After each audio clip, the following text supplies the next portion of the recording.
तो दोस्तों आज हम बात करेंगे मॉर्फोलॉजी इन फ्लोरिक प्लांट्स के अंदर। हम बात करने वाले हैं आज रूट्स की, और रूट्स के रीजन्स की हम बात करने वाले हैं। यानी कि जो आपका रूट है वो उसके कौन कौन से पार्ट होते हैं, कौन कौन से उसके अंदर क्षेत्र आते हैं जिनसे आपका एक पूरा रूट बना होता है। तो यहाँ पर आप एक रूट को देखिए, आप यहाँ पर एनसीईआरटी का डायग्राम भी देख सकते हैं कि क्या होता है। सबसे नीचे क्या होता है आपका दोस्तों, एक रूट कैप होता है, एक थिम्बल लाइक यानी कि एक अंगूठे की तरह आपका एक दोस्तों रूट कैप होता है। जो कि दोस्तों उसका काम क्या होता है, उसका काम दोस्तों आपका प्रोटेक्ट करना होता है। तो ये दोस्तों आपको ध्यान रखना है, थिम्बल लाइक रूट कैप का आपका फंक्शन क्या होता है, प्रोटेक्ट करना होता है रूट के टेंडर एपेक्स को। क्योंकि जो रूट है वो यहाँ पर दोस्तों बहुत आपकी टेंडर होती है, बहुत सॉफ्ट होती है, तो उसको बचाने के लिए, उसके प्रोटेक्शन करने के लिए नेचर ने इनको एक रूट कैप दी हुई है। लास्ट में थिम्बल लाइक अंगूठे की तरह इनका स्ट्रक्चर होता है रूट कैप का।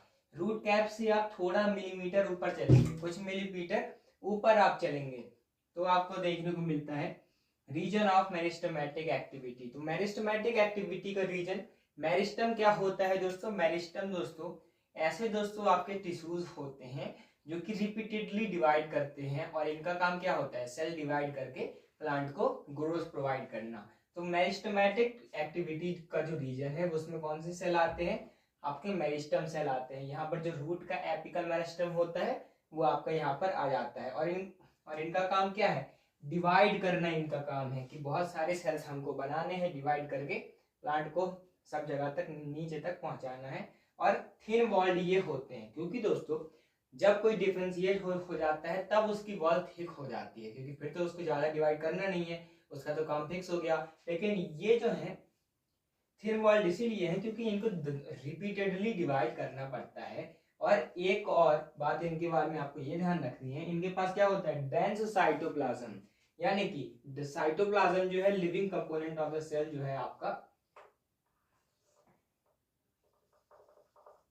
मान लीजिए आपका ये, तो ये जो दोस्तों होते हैं इनका दोस्तों डेंस साइटोप्लाज्म पाया जाता है मेरिस्टेमेटिक एक्टिविटी के जो सेल्स हैं।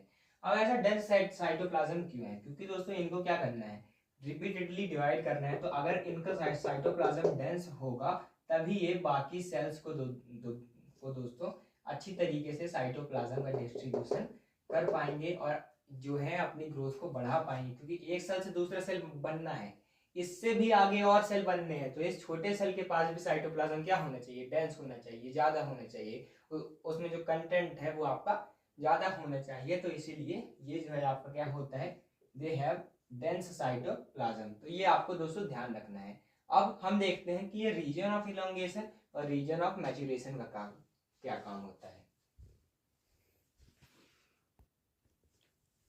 अब दोस्तों ये जो आपकी जो रूट्स हैं, रूट्स के अंदर आप देखेंगे रीजन ऑफ मेरिस्टेमेटिक एक्टिविटी के बाद proximal to the region of meristematic activity. Proximal का मतलब क्या होता है, पास में। तो मेरिस्टेमेटिक एक्टिविटी के पास में आपको देखने को मिलता है रीजन ऑफ इलोंगेशन। और इलोंगेशन क्या होता है आपका, इंक्रीज इन लेंथ या फिर चेंज इन लेंथ। तो ये क्या है दोस्तों, क्या करते हैं, ये आपके दोस्तों रैपिड इलोंगेशन करते हैं। और सेल दोस्तों अगर कोई बड़ा होगा तो वो, अगर कोई सेल दोस्तों लंबा होगा तो वो बड़ा भी तो हो जाएगा, ऑब्वियस सी बात है। तो इनमें रैपिड इलोंगेशन भी होता है और रैपिड एनलार्जमेंट भी होते हैं। तो ये दोस्तों आपको ध्यान रखना है, एक एक लाइन आपको अच्छी तरीके से ध्यान रखना है। और ये जो है इनका नाम से पता चल रहा है, रूट की जो लेंथ है, रूट की जो लेंथ का जो डेवलपमेंट है वो कौन करवाता है, रीजन ऑफ इलोंगेशन करवाता है।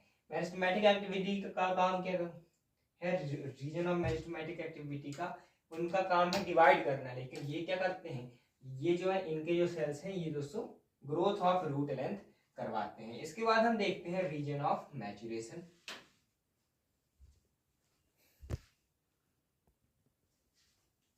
अब दोस्तों हम देखते हैं रीजन ऑफ मैच्योरेशन को। तो रीजन ऑफ इलोंगेशन जो है उसके बाद क्या होता जाता है, ये आपके दोस्तों धीरे धीरे डिफरेंशिएट होते जाते हैं और मैच्योर होते जाते हैं। डिफरेंशिएशन का मतलब क्या होता है, किसी सेल को उसका कोई पार्टिकुलर काम मिलना और वो अपनी कैपेसिटी टू डिवाइड को लूज कर देता है। यानी कि वो अब उसके बाद फिर से डिवाइड नहीं करेगा, उसका एक काम फिक्स हो गया, वो डिवाइड नहीं करेगा, वो अपना काम करेगा तो रीजन ऑफ मैचुरेशन दोस्तों हम ऐसे डिफाइन करते हैं कि cells from the region of elongation gradually differentiate and mature.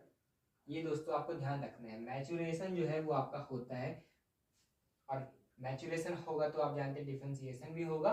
तो डिफरेंशिएशन जैसे जैसे होता है, मैचुरेशन जैसे जैसे होता है, वो होती जाता है रीजन ऑफ इलोंगेशन के बाद, और लास्ट में हम पहुंच जाते हैं इस proximal to the region of elongation region को, यानी कि रीजन ऑफ इलोंगेशन के पास का जो रीजन है, रीजन ऑफ मेरिस्टेमेटिक एक्टिविटी के प्रॉक्सिमल के पास कौन सा रीजन था आपका, रीजन ऑफ इलोंगेशन था। इसके पास कौन सा रीजन है आपका, रीजन ऑफ मैचुरेशन है। तो रीजन ऑफ मैचुरेशन में क्या हो जाता है, सेल क्या है दोस्तों, मैचुरेट हो जाते हैं, और ये एकदम से आपके मैच्योर नहीं होते, ये मैचुरेशन धीरे धीरे रीजन ऑफ इलोंगेशन से ही शुरू हो जाता है। और ये दोस्तों इनका एक बहुत ही अच्छा दोस्तों एक काम है कि इनके पास होता है दोस्तों रूट हेयर। सारे सेल्स के पास नहीं होते रूट हेयर्स, इनके एपिडर्मिस के जो सेल है, जो कि इनके जो बाहर का जो आपके सेल्स होते हैं, जिनको हम एपिडर्मल सेल्स कहते हैं, उनमें दोस्तों कुछ में आपके थ्रेड लाइक रूट हेयर्स पाए जाते हैं।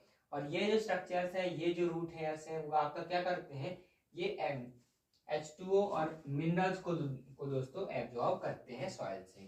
तो ये थे हमारे रूट्स के रीजन। इसके बाद हम पढ़ेंगे स्टेम, उसके बाद हम पढ़ेंगे लीफ। तो अगर आपको वीडियो अच्छी लगी तो चैनल को जो सब्सक्राइब कीजिएगा। डेली एमसीक्यूज के लिए आप कम्युनिटी पोस्ट को विजिट कर सकते हैं। Thanks for watching, keep learning.